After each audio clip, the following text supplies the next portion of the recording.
With an eye on India's national security, sir, how much of an impact do you believe the Citizenship Amendment Bill will have on the ground in preventing future infiltration, acting as a deterrent, ensuring that future illegal migrants don't come? And what kind of security ramifications do you think it will have? General Singh. Good evening, ladies and gentlemen. Rahul, I'll scrupulously avoid making any political statements, or for that matter, any statement that has any political nuances. I've generally refrained from that all my service and after that.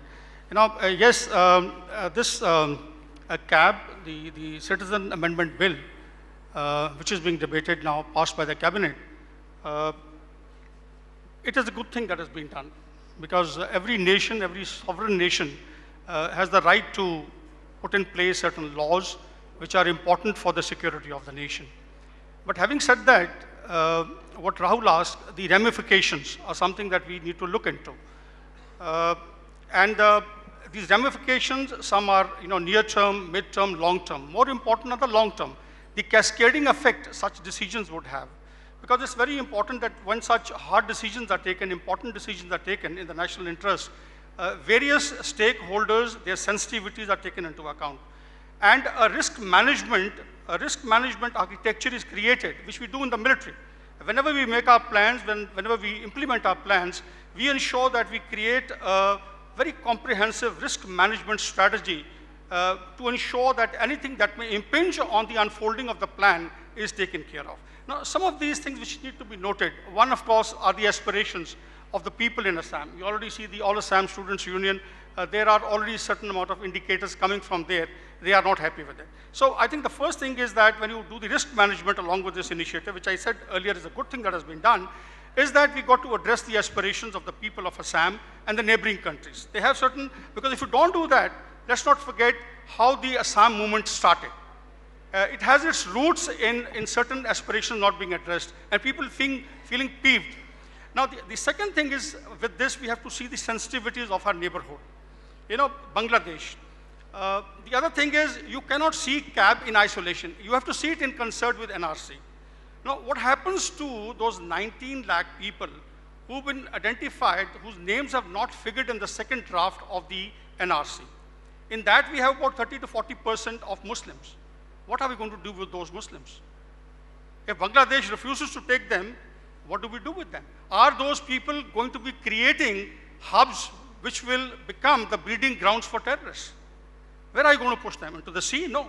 So either this is undertaken, this initiative has got to be undertaken along with a very comprehensive information, perception management initiative, diplomatic initiative with Bangladesh, which I'm certain the government has done, because the decisions taken at the highest level, I'm certain, and the Honorable Home Minister made a statement, for example, the inner line permit has already been factored into the CAB.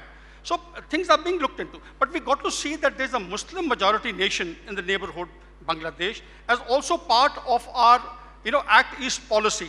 Let's not forget, we got Muslim majority nations like Indonesia, Malaysia, Brunei. These nations should not try and replicate as a quid pro quo what we are doing. So therefore, what we are doing is in the national interest, but it's paramount that we convey to the nation, Muslim majority nations, as to why we are doing it and how do we intend implementing it. The noble intent of this has got to be conveyed. Otherwise, it will lead to challenges. It will lead to a certain amount of turbulence in the environment. And let's not forget, in the past, Bangladesh has played a pivotal role in breaking the backbone of the insurrectionist movement in the Northeast.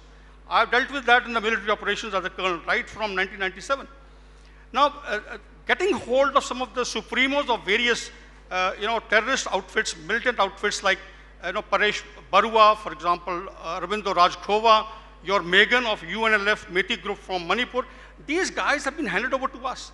And they were instrumental in breaking the backbone of the insurgencies in the Northeast. We cannot afford to antagonize Bangladesh. We've got to keep this particular dispensation on our side. Sheikh Hasina has been proactive last 10 years.